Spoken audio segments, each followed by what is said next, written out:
Février 2026, le marché des cryptos est frappé par un crash, mais un crash d'une violence et d'une rapidité assez incroyable. En quelques heures seulement, tout le paysage a basculé, laissant pas mal d'investisseurs complètement sonnés. Aujourd'hui, on va décortiquer ensemble les événements qui nous ont menés à cette chute spectaculaire. On va commencer par un chiffre, et accrochez-vous bien, 2,5 milliards de dollars. C'est la valeur juste hallucinante des positions crypto avec effet de levier qui ont été liquidées en à peine quelques heures. Il faut imaginer un peu l'effet domino, une vente forcée en entraîne une autre, qui en entraîne une autre, et ça crée une véritable cascade. Et l'impact total, il est encore plus dingue. 230 milliards de dollars de valeur qui se sont envolés. Le point vraiment crucial ici, c'est le timing. Tout ça s'est passé pendant un week-end, et le week-end, la liquidité est traditionnellement très faible. Moins d'acheteurs, moins de vendeurs, ça veut dire que chaque transaction a un impact démultiplié. Ce qui aurait pu être une simple grosse baisse s'est transformé en un véritable effondrement. Alors la question que tout le monde se pose, c'est comment on en est arrivé là ? Eh bien, ce n'est pas un seul facteur, non, c'est une convergence de plusieurs forces assez puissantes. Et c'est justement cette tempête parfaite qu'on va analyser ensemble. D'abord, plantons un peu le décor. Le marché, qui était sur une vague d'optimisme assez folle, a piqué du nez, mais alors d'un surcoup. Les cryptos les plus connus ont vu leur valeur chuter de façon vertigineuse, sans le moindre avertissement. La violence de la chute est frappante. Le Bitcoin, le roi des cryptos, a perdu quasiment 50% de sa valeur par rapport à son sommet. Il est même tombé brièvement sous le seuil très psychologique des 60 000 $, un niveau qu'on n'avait pas vu depuis 16 mois. La vitesse et l'ampleur de cette correction ont vraiment pris tout le monde de court. Bon, passons à la première pièce du puzzle. Et chose assez surprenante, l'étincelle n'est pas venue du monde numérique. Non, elle est venue d'un événement bien physique, bien réel, qui a frappé au cœur même de l'infrastructure du réseau. Alors, voilà comment les choses se sont enchaînées. Une énorme tempête de neige baptisée Fern s'abat sur les États-Unis. Au Texas, qui est un hub mondial pour le minage de Bitcoin, les opérateurs n'ont pas le choix. Ils doivent débrancher leurs machines pour ne pas faire sauter le réseau électrique qui est déjà sous tension. Et la conséquence directe, c'est que la puissance de calcul totale du réseau Bitcoin, le fameux hash rate, s'effondre de 40%. C'est un test de résistance grandeur nature en direct pour le réseau. Pour qu'on comprenne bien pourquoi c'est si important, il faut juste rappeler ce qu'est le hash rate. En gros, c'est la puissance de calcul collective qui sécurise le réseau Bitcoin. Plus ce chiffre est élevé, plus le réseau est solide et difficile à attaquer. Donc, une chute de 40% en si peu de temps, c'est un vrai signal d'alarme. Ça a semé le doute sur la solidité même du système.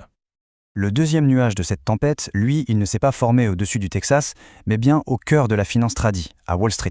La peur, qui était déjà alimentée par pas mal d'incertitudes économiques, a commencé à se propager à une vitesse folle.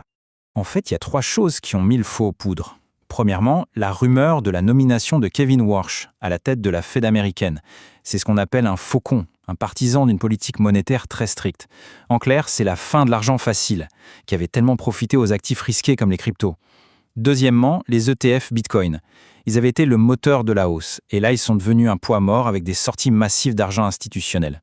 Et enfin, le coup de grâce technique. La rupture de supports de prix cruciaux a déclenché des vagues de vente automatiques et une panique générale.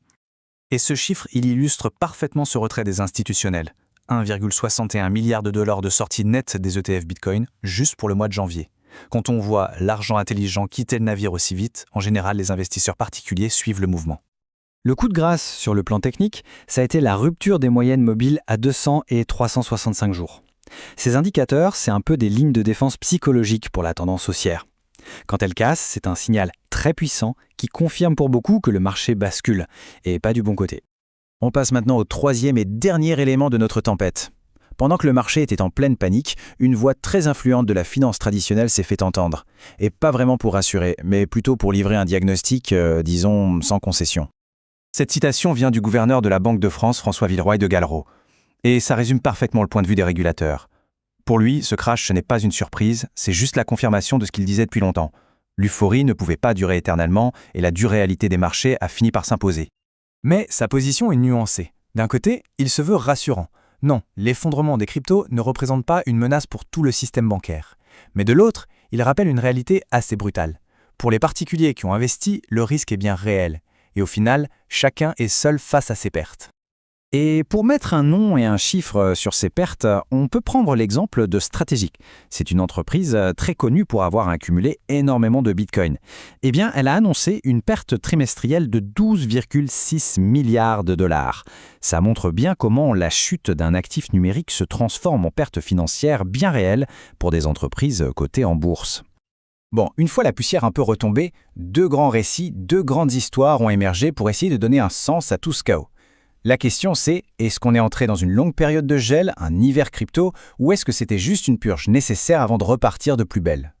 On a donc deux camps. D'un côté, les pessimistes, ils regardent les sorties d'ETF, la rupture des supports techniques, la menace d'une politique monétaire plus dure, et ils annoncent un hiver long et froid. De l'autre côté, on a les optimistes. Pour eux, c'est une réinitialisation sévère mais saine. Le marché a nettoyé les excès, l'indice de peur est au plus bas, ce qui est souvent un bon signe, et surtout, le réseau Bitcoin, lui, a tenu le choc malgré la chute du hash rate. Et on termine donc sur cette question. Est-ce que ce crash spectaculaire marque le début d'un vrai cycle baissier, un gel du marché? Ou est-ce que c'était simplement la purge, violente mais nécessaire, pour nettoyer les excès et construire des bases plus saines pour la prochaine phase de croissance? Ça, seul l'avenir nous le dira.